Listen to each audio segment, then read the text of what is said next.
And the Gulf states actually came to us and said, you know what? If the Iranians are really willing to change their behavior, we'd like to invest in rebuilding their country. Now, whether they change their behavior is something that's going to be determined over the long term, right? We want to see real changes. We want to see them to stop funding terrorist organizations. And also, of course, none of that money comes from the United States. But if Iran's biggest enemies in the region are saying, we'd like to invest if they've changed their behavior, would the United States let us? Would we release the sanctions that would make it possible for the UAE and Saudi Arabia and other countries to invest in Iran? Our attitude was, well, isn't that a victory for us? If Iran's biggest enemies see that they have changed themselves so much that they're willing to invest in the Iranian economy, isn't that like the definition of a win-win? And then you had all these people saying, no, you can't give them $300 billion. It's like, we're not talking about giving them $300 billion. We're talking about letting other countries invest in Iran if Iran has changed the way that it treats the Gulf Arab countries. It's fundamentally between them, meaning the Iranians, and the Gulf Arab countries. So there's this line in the MOU that basically says that if Iran meets all of its obligations, then we will permit other countries to invest in Iran. That's it. And that, like, again, the hawks attacked us and misrepresented this and lied about it and said the Trump administration is going to give the Iranians $300 billion. And it's totally fake. It's completely made up. And it was done purely in order to politically tank the negotiation. So there's been this interesting dynamic here where, as we've been trying to negotiate, there have been these extraordinarily well-funded efforts to tank the negotiation, to prevent us from reaching a deal, to change American public opinion, which, by the way, if you look at the public opinion, people love the idea of actually getting to a final resolution on this thing. Americans they're not game for long-term, open-ended regime change wars in the Middle East. They're okay with us using the military to accomplish discrete objectives. They're not okay with open-ended obligations.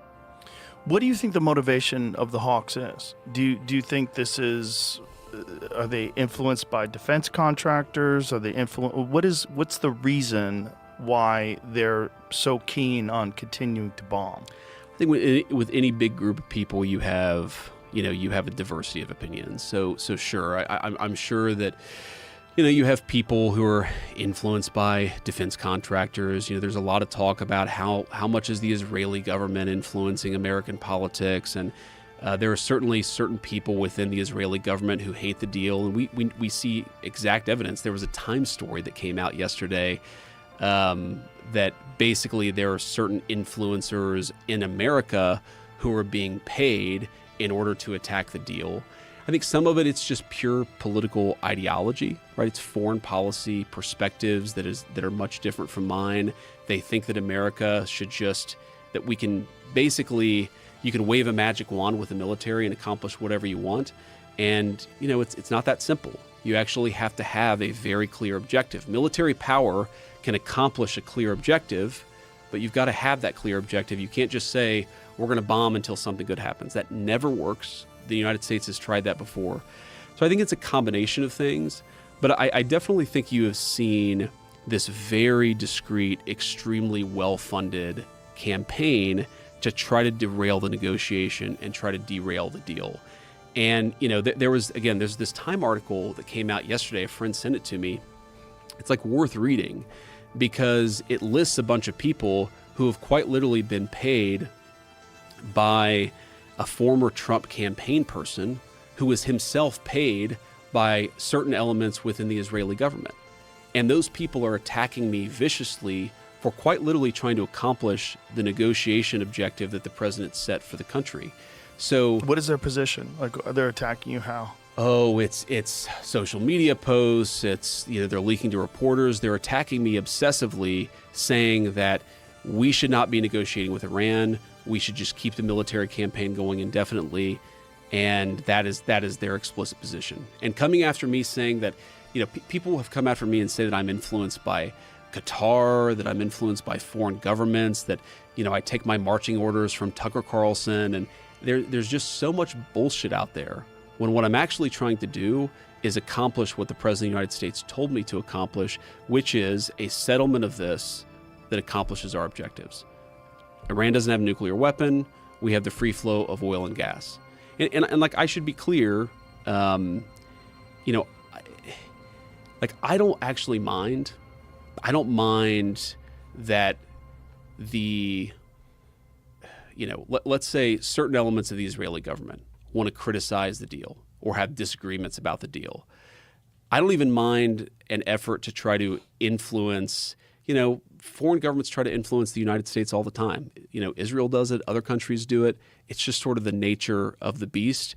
What bothers me is actually when Americans meaning American leadership, allows that influence to affect their judgment and to affect what they are advocating for. That's what really bothers me. People are always going to try to influence the United States of America, whether they're allies of ours or whether they're enemies of ours.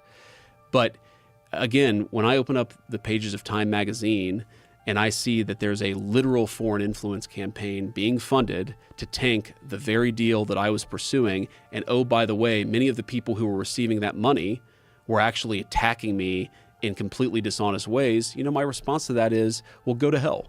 I'm going to do what I have to do for the American people. I represent Americans first, and that's the way that I've tried to do this job. And Joe, the crazy thing is, people don't realize this. I'm actually in this, there's this massive pro-Israel, anti-Israel debate in the United States of America. I'm like the reasonable moderate. And I think that's what so many people don't realize is, I've been accused of being an anti-Semite. I've been accused for what reason?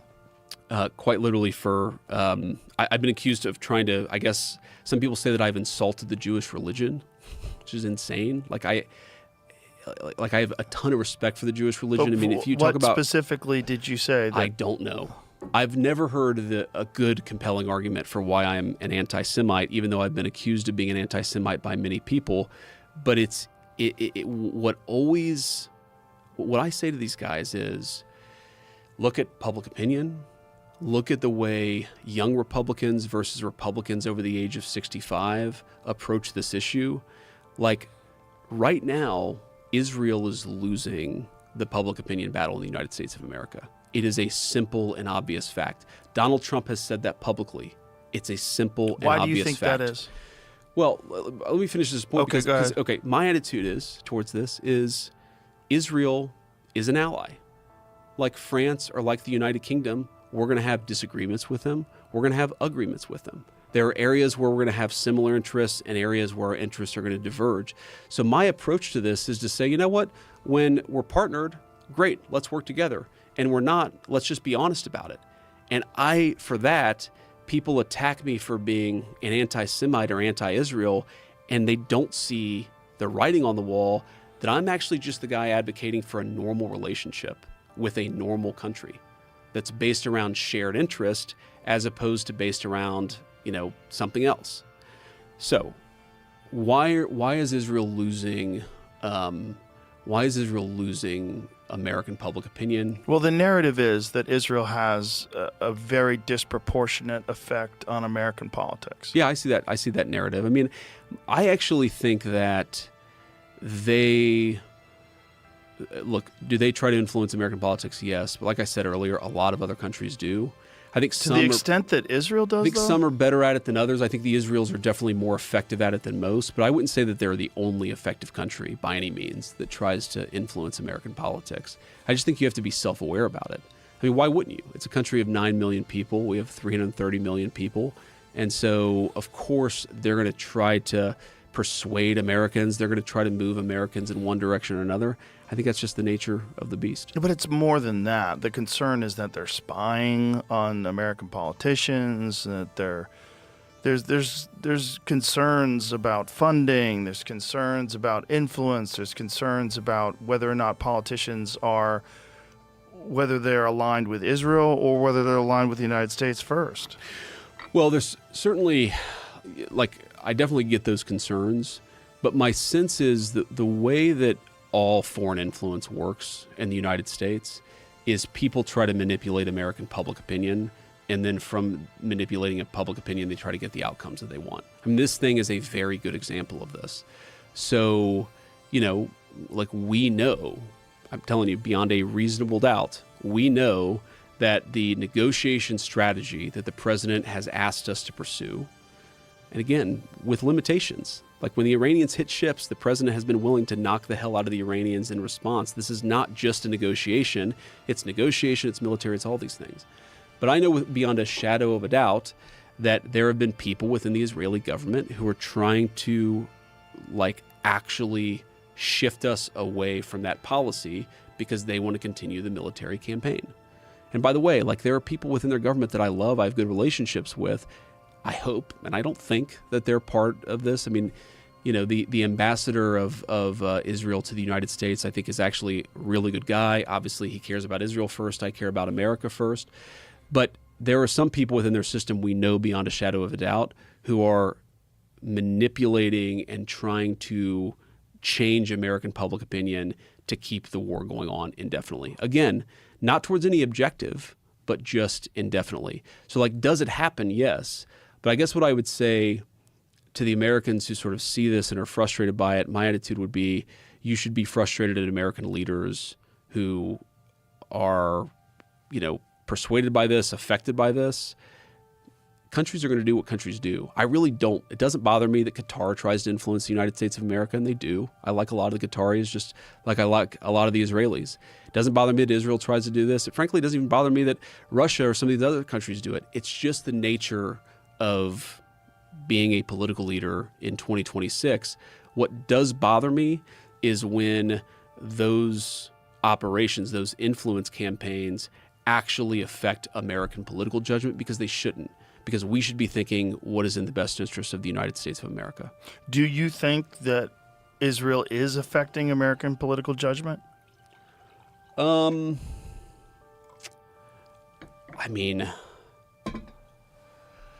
I certainly think that there are a lot of talking points and there are a lot of arguments that make their way into American political discourse. I think there are a lot of social media campaigns that definitely influence Americans and affect Americans. Do I think that it's been dispositive on any particular issue? I think that's a much more difficult question. Do you think that we would have started this war in Iran without the influence of Israel? I think the president, completely separate from any influence from Israel, believes very strongly, and again, I agree with this, that Iran should not have a nuclear weapon. Right, and I but think after he was willing to do things. Bombed them in June, right? That was the initial attack, right? June of last year. Yeah. Midnight Hammer, yeah. Right. Do you think he would have continued with the most recent campaign if it wasn't for the influence of Israel? Yes, I do. Really? I do, yeah. Look, Why I mean, do you think I think, again, and I see this, and I see it even from people that are in our coalition, and this would be my flip side to the hawks who have been attacking me or the president mercilessly over negotiation. I would sort of turn this back on some of the doves or some of the realists who have been attacking the president of the United States. The doves? Those are the peace people? Peace people. That's what you call them, the hawks doves? and doves. You never heard that phrase? I've heard hawks. I've heard hawks. I don't think I've ever heard doves. Hawks and pigeons, hawks and I don't know. I think it's more doves is peace, doves right? is good, right? So what I think a lot of people, I've heard this argument, is this idea that Donald Trump, was sort of, I've even heard people say he was blackmailed into this. Yeah, by a lot the of people Israelis. think that. That's not true, dude.